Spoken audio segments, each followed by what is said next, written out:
Je ne cesserai jamais de dire que la vraie liberté pour quiconque se trouve dans une personne.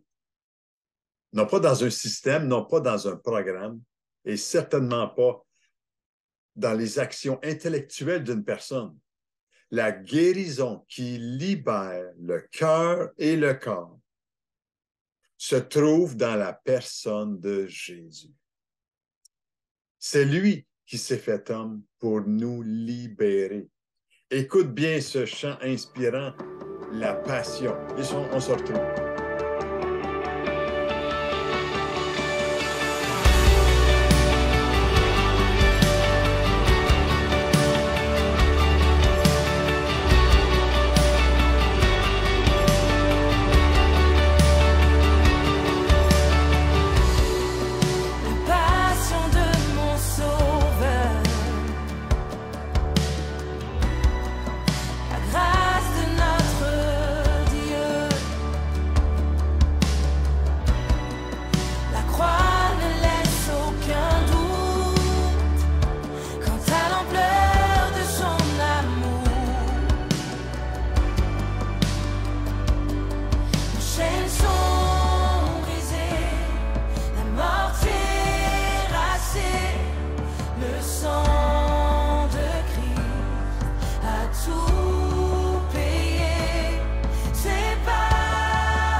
Bien, bonjour et bienvenue à votre émission du matin, l'Évangile, notre espoir.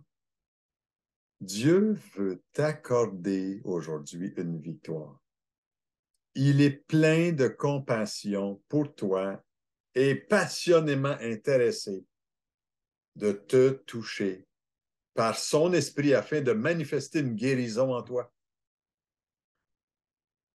Je te pose la question, est-ce qu'il y a en toi des défaillances, des difficultés, des soucis, de la confusion dans tes pensées en ce qui concerne Dieu?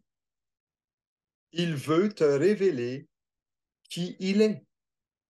Et je sais qu'il y a assez de puissance dans le nom de Jésus pour guérir ton cœur, guérir tes pensées, tes sentiments et aussi ton corps. Ça commence avec l'âme. Et j'aimerais te partager des textes bibliques inspirants des évangiles afin que on puisse davantage comprendre. Et si tu as un calepin, si tu as une Bible avec toi, je t'encourage à prendre des notes. Vous savez, la guérison qui libère, elle est tout près de toi. Mais il te faut un ingrédient essentiel dans ta vie, la foi basée sur le Fils de Dieu. La foi, c'est une ferme assurance des choses qu'on espère, une démonstration de celles qu'on ne voit pas. En qui espères-tu? En qui as-tu mis ta confiance pour une guérison? Vous savez, la foi, elle vient. Elle vient, elle nous est révélée par le Saint-Esprit de Dieu. Elle vient de ce que l'on entend et ce que l'on entend vient de la parole de Christ. Et je crois que Dieu a une parole d'espoir pour toi en ce jour. Dieu merci pour la semaine passée où on a entendu le témoignage d'une femme extraordinaire qui a eu une vie transformée et qui a été guérie d'un cancer du poumon qui était rendu au stade 4. Preuve à l'appui. Et Linda a partagé un témoignage tellement puissant dans cette émission sur la guérison qui libère, le numéro 10. Nous voilà encore devant ces défis. Il y a tellement de choses à découvrir dans les Saintes Écritures en ce qui concerne les méthodes que Jésus a prises pour guérir des gens. Et j'aimerais en voir une autre aujourd'hui avec vous, c'est qu'il a mélangé de la terre avec sa salive. Et il les a appliqués sur les yeux de quelqu'un qui était aveugle. Et il a été complètement guéri. J'aimerais lire avec vous ce texte dans l'Évangile de Jean, le chapitre 9 et le verset 6 à 15. L'Évangile de Jean, chapitre 9, verset 6 à 15. Tiens, je vais commencer au verset 5. Pendant que je suis dans le monde, c'est Jésus lui-même qui dit cela, je suis la lumière du monde.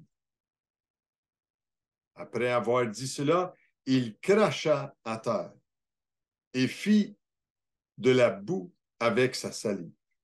Puis, il appliqua cette boue sur les yeux de l'aveugle et lui dit, va et lave-toi au réservoir de Siloé, nom qui signifie envoyé. Il y alla, se lava, et s'en retournant, voyant clair. Ses voisins et ceux qui auparavant l'avaient connu comme un mendiant disaient, n'est-ce pas là celui qui se tenait assis et qui mendiait? Les uns disaient, c'est lui, d'autres disaient, non, mais il lui ressemble. Et lui-même disait, c'est moi. Ils lui dirent donc, comment tes yeux ont-ils été ouverts. Il répondit, l'homme qu'on appelle Jésus a fait de la boue, a oint mes yeux et m'a dit, va au réservoir de Siloé et lave-toi. J'y suis allé, je me suis lavé et j'ai pu voir. Verset 12. Il lui dit, où est cet homme? Il répondit, je ne sais. Ils menèrent vers les pharisiens celui qui avait été aveugle. Or, c'était un jour de sabbat que Jésus avait fait de la boue et lui avait ouvert les yeux. De nouveau, les pharisiens lui demandèrent comment il avait pu voir. Et il leur dit, il a appliqué de la boue sur mes yeux, je me suis lavé et je vois. Et vous pouvez continuer votre lecture, cher ami, qui est tellement passionnante en ce qui concerne cet aveugle de naissance. Il est né aveugle. Et vous savez, dans cette guérison tout à fait particulière, il semble que ce soit une simple question d'obéissance ici. Quand Jésus lui a dit, ben, va au réservoir de Siloé et il y a là, il y a été. Puis ses yeux se sont ouverts. Puis vous imaginez cette scène qui est aujourd'hui écrite, qui est une preuve tangible de l'histoire, de quand Jésus est venu dans ce monde, il est venu accomplir par la puissance du Père des guérisons extraordinaires. J'aimerais que peut-être préciser une chose, c'est que quand j'observe ce texte-là, dans le verset 7, la terre et la salive ici n'avaient aucune force de guérison. Il y avait un ingrédient que Jésus a demandé qui était essentiel, c'était de la foi, à croire pour la guérison. Et celui qui était aveugle ici a cru. Il a cru. Mais il y avait beaucoup de personnes autour de lui qui étaient dans une situation d'incrédulité. Vous savez, j'aimerais peut-être faire une petite parenthèse ici en ce qui concerne ce qui peut empêcher la puissance de Dieu de te guérir, de guérir plusieurs personnes. C'est l'incrédulité. Et la définition de l'incrédulité, c'est ceci. C'est quelqu'un qui ne croit pas, qui doute, qui se laisse difficilement persuader, qui ne veut pas se faire convaincre d'autre chose que ses propres pensées qu'il y a à l'intérieur. J'aimerais à ce sujet-là peut-être vous lire un texte qui nous relate un peu qu'est-ce qui s'est passé donc au temps de Jésus pour qu'il y en ait qui ne soient pas guéris. Et j'aimerais ça le lire avec vous dans Matthieu, si vous avez votre Bible avec vous, là, Matthieu chapitre 13 et verset 53. Matthieu chapitre 13 et versets 53 à 58. Je lis cette parole avec vous aujourd'hui si vous n'avez pas une Bible avec vous. En passant, si vous aimeriez avoir une Bible, appelez-nous. Venez vous chercher une Bible. Ça nous fera plaisir de vous en donner une. On a besoin de comprendre qu'est-ce que ce livre nous dit sur la vérité sur Dieu. Et regardez qu'est-ce que ça dit dans Matthieu chapitre 53 jusqu'à 58. Lorsque Jésus a achevé ses paraboles, il partit de là. S'étant rendu dans sa patrie, il enseignait dans la synagogue. de sorte que ceux qui l'entendirent étaient étonnés et disaient, d'où lui viennent cette sagesse et ces miracles? N'est-ce pas le fils du charpentier? N'est-ce pas Marie, qui est sa mère? Jacques, Joseph, Simon et Jude, ne sont-ils pas ses frères? Et ses sœurs ne sont-elles pas toutes parmi nous? D'où lui viennent donc toutes ces choses? Et il était pour eux une occasion de chute. Mais Jésus leur dit, un prophète n'est méprisé que dans sa patrie et dans sa maison, et il ne fit pas beaucoup de miracles dans ce lieu à cause de leur incrédulité. Oh, wow! L'incrédulité ici. Vous savez, l'incrédulité est quelque chose de particulier. Et Jésus, qui était, lui, connu des siens, qui est nommé dans ce texte-là, qui était fils d'un charpentier, faisait en sorte que leur foi n'avait pas la vigueur, mais leur foi était endormie, était euh, léthargique. Et les gens ne croient pas et ont un manque de foi dans celui qui a donné sa vie, qui est venu mourir, ressuscité des morts et qui est monté à la droite du Père pour euh, nous montrer que le Père est capable de faire encore aujourd'hui, à l'âge que je vous parle, en 2022, faire des miracles. Et vous savez, partout où l'incrédulité habite, on ne peut pas s'attendre à voir la puissance surnaturelle de Dieu se manifester. Est-ce que c'est possible que parfois il y a en nous de cette réflexion-là? Je ne veux pas croire. Je ne veux pas croire à ces manigances-là. J'aimerais que vous disiez ceci. La foi est la force la plus puissante du monde. Jésus a dit, si on a de la foi, on pourra transporter des montagnes, transporter des circonstances, transporter dans notre vie des situations impossibles à l'homme. Et vous savez, suite à une conversation avec un homme au sujet de son enfant, qui lui avait un esprit muet, qui le jetait par terre, l'enfant écumait, grinçait des dents et devint tout raide. On voit ça dans Matthieu chapitre 9, versets 23 et 24. Puis l'homme de dire qui était viens au secours, viens à notre secours. Puis Jésus dit, si tu peux, tout est possible à celui qui croit. Quelle parole puissante! Tout est possible à celui qui croit. Et la Bible nous dit dans Matthieu chapitre 9, verset 24, aussitôt le père de l'enfant s'écria, je crois, viens au secours de mon incrédulité. Et vous savez une chose, aussi longtemps que nous ne voulons pas faire face à notre incrédulité personnelle, le miracle, la guérison, le pardon de nos péchés, la délivrance ne peut pas s'effectuer dans notre vie. J'aimerais vous dire que le doute dans une pièce, le doute dans un cœur, paralyse la puissance libératrice de Jésus.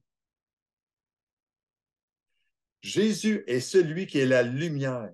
Il éclaire quelque chose qui est noir, une pièce qui est ténébreuse. Et souvent, dans nos pensées, dans notre cœur, nous sommes empêchés de voir les miracles de Dieu parce qu'il y a de la noirceur dans notre propre cœur. J'avais ce cœur noir. J'avais ce cœur obscurci. Mais quand mon cœur s'est ouvert à ce que Jésus déclarait dans les Saintes Écritures, quand on m'a présenté une Bible et que je me suis mis à lire la Bible, je voulais comprendre. Et Jésus a guéri tous ceux qui sont venus à lui. mais il n'a pas essayé de délivrer, guérir ceux qui ne voulaient pas l'être. Jésus n'est pas quelqu'un qui force. Jésus est un gentleman. Il n'est pas un bourreau qui essaye de nous forcer à faire quoi que ce soit.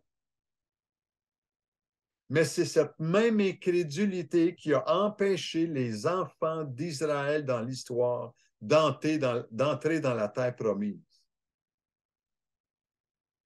Et ils ne sont pas guéris parce qu'ils ne croient pas aux promesses que Jésus a faites.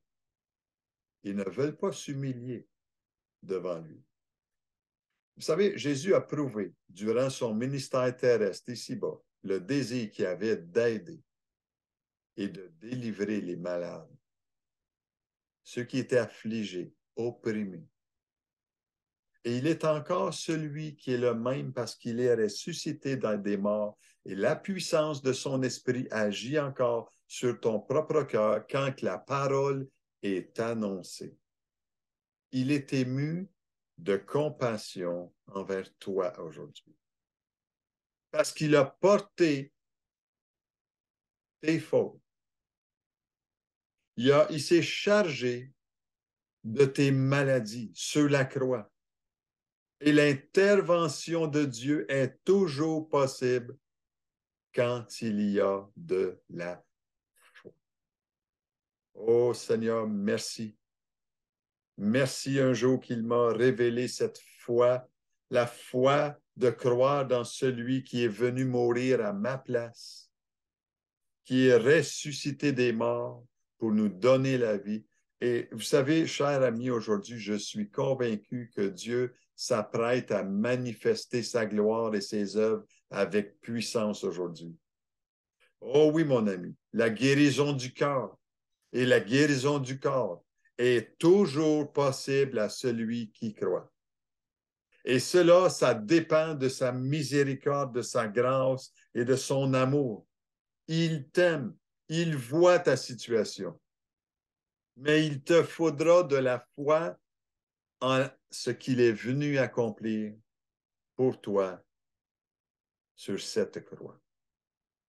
Il est venu dans ce monde pour libérer les cœurs qui sont captifs. Il est mort pour prendre sur ses épaules tes fautes et tes maladies aujourd'hui même. Quelles sont les fautes? Où est-ce qu'il est ton cœur? Où est-ce qu'ils sont tes maladies? Est-ce qu'ils t'atteignent vraiment? J'aimerais te dire, celui qui est ressuscité est celui qui peut guérir premièrement ton âme, mais ton corps aussi, par la puissance du pardon. J'aimerais conclure aujourd'hui ce court message. Sais-tu que Dieu veut t'accorder la guérison? Il est tout près aujourd'hui de toi. Il veut mettre sa main sur toi concernant les blessures que tu as subies, les maladies que tu es atteint aujourd'hui. Il t'invite à lui tendre la main.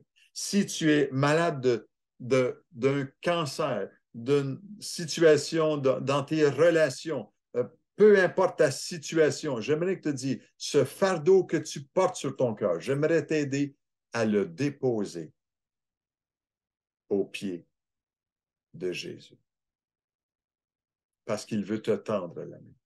Il t'invite, lui, à ce que tu puisses tendre ta main et dire, Seigneur, viens à mon aide. Il désire t'aider, vous savez. Il désire te guérir, tu sais. Dans ton cœur, premièrement. La véritable guérison qui libère notre vie est celle du cœur avant tout. Alléluia. J'aimerais prier avec toi aujourd'hui. Seigneur, je prie aujourd'hui que tu poses ta main sur mon ami qui écoute cette émission. Je prie que, Seigneur, là où il y a un esprit d'accablement, de soucis, d'inquiétude, d'angoisse face à la maladie. La maladie est là, Seigneur. Le trouble est là. la difficulté, là, et tu la vois, toi, Seigneur. Mais je prie, Seigneur, aujourd'hui, que tu viennes libérer avant tout le cœur de mon ami. Pose ta main divine sur lui, sur elle, afin qu'elle soit libre dans son cœur, qu'elle vienne à toi telle qu'elle est et qu'elle puisse mettre sa confiance en toi. Je prie aujourd'hui dans le nom de Jésus. J'aimerais te dire, cher ami, je t'invite à pouvoir appeler Suzanne si tu aimerais avoir de la prière, dans toute la discrétion que Suzanne a avec les gens. Je t'invite à appeler au 629-5412 afin qu'elle puisse prier avec toi dans le 418-629-5412. Elle va se faire un plaisir de prier au téléphone avec toi. Est-ce que tu es tombé dans un précipice, un bas fond dans ta situation, où tu te trouves, où il n'y a plus de situation, il n'y a plus de solution dans ta situation qui est éprouvante peut-être? Vous savez, tu sais, le Seigneur veut t'aider. Il veut t'aider à construire une clôture au bord d'un précipice plutôt qu'un hôpital en bas de ce précipice. Et il t'invite à lui tendre la main par la foi. Il désire produire en toi une guérison aujourd'hui. Et je crois qu'il peut le faire. Et je crois qu'il est en train de te révéler ce qu'il est capable de faire. Que ton cœur puisse être rempli aujourd'hui d'espérance. Parce que l'espoir, c'est dans la personne de Jésus. Et l'espérance d'une vie remplie de son amour, de sa joie, de sa paix. Et Dieu veut aujourd'hui agir dans ta vie. Est-ce que tu seras prêt à t'appuyer sur lui, à écouter ce qu'il a à te dire? Écoute bien ce chant en terminant. Aucun autre nom. Et on se revoit la semaine prochaine avec cette série qui continue sur la guérison qui libère. Soyez richement bénis. Son nom surpasse tout autre nom.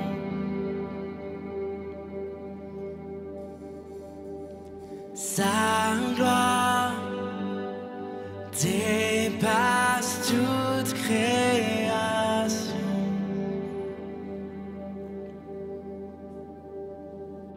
Son chant résonne dans l'univers,